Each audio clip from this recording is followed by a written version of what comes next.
Good morning, everyone. Lisa here. This is Lisa 6 and 3, and here is God's strength for you this day. Our scripture reading is coming from 2 Samuel 16. I'm going to read a couple of scriptures to put this story together. Starting at verse 5. Now, when King David came to Bahurim, there was a man from the family of the house of Saul named Shimei. He came out cursing continuously as he went towards David. He threw stones at David and all the servants of David and all the people and all the mighty men at his right and left hand. So this one person is throwing stones at all of them. Then Abishai, the son of Zeruiah, said to the king, "Why should this dead dog curse my lord the king? Please let me go over and take off his head." But the king said, "What have I to do with you, you sons of Zeruiah? So let him curse. Because the Lord has said to him, 'Curse David.' Who then shall I? Why have you done such a thing?" Now, here in this scripture, we got a family member from Saul, a family member. We don't know how far down the line, but he heard the stories about how David embarrassed his family member. And now he sees David and all of David's people. He's going to take the opportunity to get back at him for what he did to his family. David says, "We're not even going to get involved with that." After one of David's boys like, he's a dead dog to us. He's beneath us. Let me go ahead and cut his neck off. David said, "No, we're not cutting off no necks today.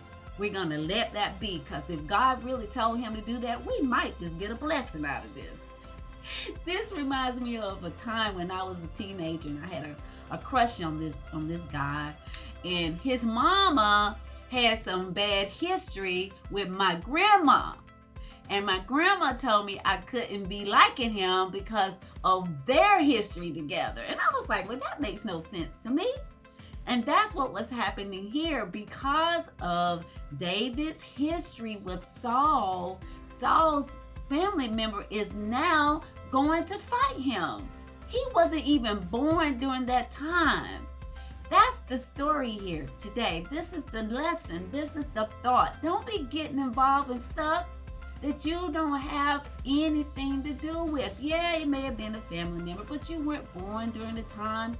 You weren't even thought about. It is not your fight. Like Michelle Obama says, when they go low, we go high. That's what David did here. David always, well, during this time, he was going high. It's like, we're not going to go there. We're not going beneath ourselves. Because if God intends for a blessing to come out of this, then we want to be in the right place to receive the blessing. And when we fight fights that are not our fights, we will not be blessed.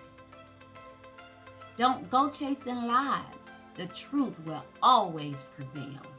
Y'all remember that. Don't go chasing lies. We say don't go chasing waterfalls, but don't go chasing lies.